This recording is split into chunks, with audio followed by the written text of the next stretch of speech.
Hi, I wanted to give you a little fun tutorial to kind of end our 10 weeks, and I just came across this technique this morning actually and thought it would be really great fun to share it with you.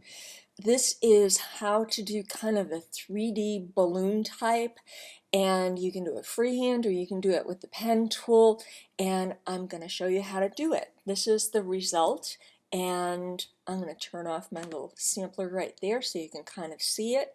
Maybe do just one layer so you can kind of see the effect. And that is what it can look like. So let's start over again with a new file, and I'll show you from start to finish how to go ahead and do this. Okay, so this started with a background layer, so I'm going to turn this into a black layer, which I can turn on and off, and I'm going to put a blank layer above it. The first thing we're going to do is we're going to have to create a couple of gradients to do this. So I'm going to come in here, and I've already created a gradient. Let me do that again. All you have to do is click on the gradient tool up here in the options bar, G for the gradient, go to the gradient tool up here and click on it. That will open your gradient editor. We haven't talked about this at all, but this is a very simple kind of fun tool to use. What happens is you've got stops down here at the bottom. These are places where you put color, and I can put a stop in here and add whatever color I want to add in here. And I can move these stops around so that there's a quicker transition from this color to that color, or a longer transition from that color to that color, or just leave it at two colors. So what I want is a two-color gradient from a dark color to a white, and I want a couple of those to sample. So I'm going to come over here and click on that stop, and I want to make maybe like a super dark blue and have it go to white. And I don't need a middle stop right there. That's all I need to do. I want to save this gradient and put it in my gradient swatches. So I'm going to click New, and that'll put it right in here. And you can see I've made these gradients from similar colors, different colors, but all darker color to light color, or saturated color to light color. Click OK. Now what I want to do is I want to make a sample patch here. So I'm going to come in here, whoops, not do that.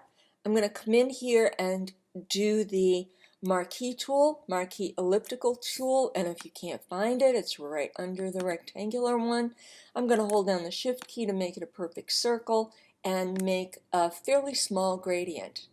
I want to come into the gradient tool again, and instead of making a linear gradient, I want it to be a radial gradient. All right? I want it to go from the light color to the dark color, so if it doesn't do that, click reverse here. All right? And then just click about a third of the way into your circle, if I'm coming in here, about a third of the way into my marching ants, and so you end up with something like that. Okay, so I want it to be really dark around the edge, but have a fall off in the inside. All right, I can make a similar circle. If I just have the same selection, I can drag it when I hold the M key down, it goes back to the marquee tool, and I can move that over so I can make another gradient. Go back to my gradient tool. I'm just going to sample a second one over here, maybe the dark green. How about that? Or the pink. I'll go to the pink. And let me come in here and make that pink darker. And go way down here. Okay, I want it to be dark. I'm going to put the light spot in a little bit of a different angle, just so you can see the difference. Okay, so I have these two swatches, and that's what these are. These are swatches for me to sample. Okay, we're going to do this with the mixer brush, and the mixer brush is hidden underneath the regular brush tool down at the bottom here. There's your mixer brush. We're going to use one of the presets, which if I go over here under custom, I want to do dry heavy load. Okay, and I want over here, you have two little boxes. I want if I click on this one, it's going to clean the brush. If I click on this one, it's going to load the brush. I want the clean the brush off. I want the load the brush on. So that means it's highlighted. That one's not highlighted. Now you sample just the way you do with any other brush. I'm going to come in here and Option or Alt click right there. What I want is for that brush to take up almost all of that square. But I don't want it to be over that size, so like this, it's going to make my brush a little bit smaller. So I want it to kind of almost match. It can be a little bit inside, that's perfect right there. Okay? Now, all you have to do when you do this is paint. Okay? And there you go.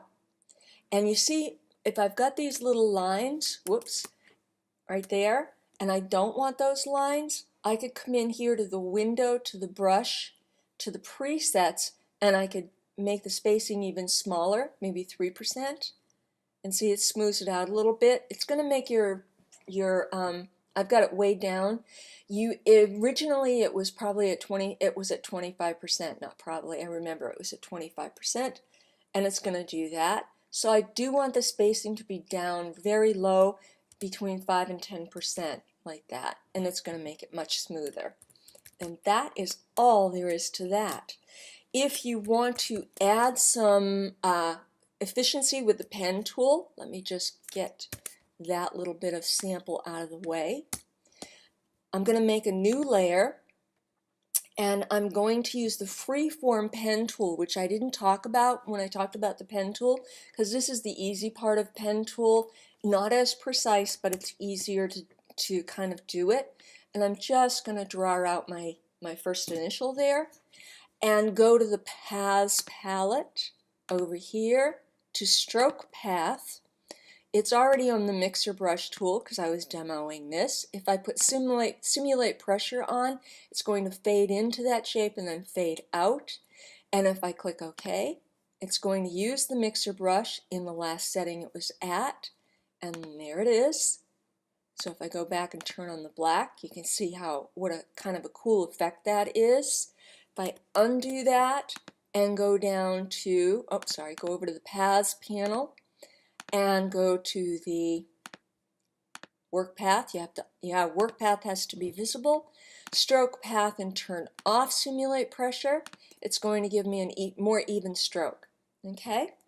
So that is how we can kind of make bubble shapes, these kind of three-dimensional balloons here.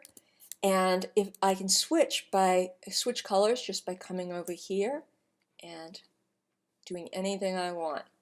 Okay, just kind of a fun little tutorial, short and to the point, but I thought you might enjoy that this week as we get to the end of our second to last week and go into our last week. Something to play with, and maybe you'll find a use for this to make something three-dimensional. Okay, thanks. See you later, guys.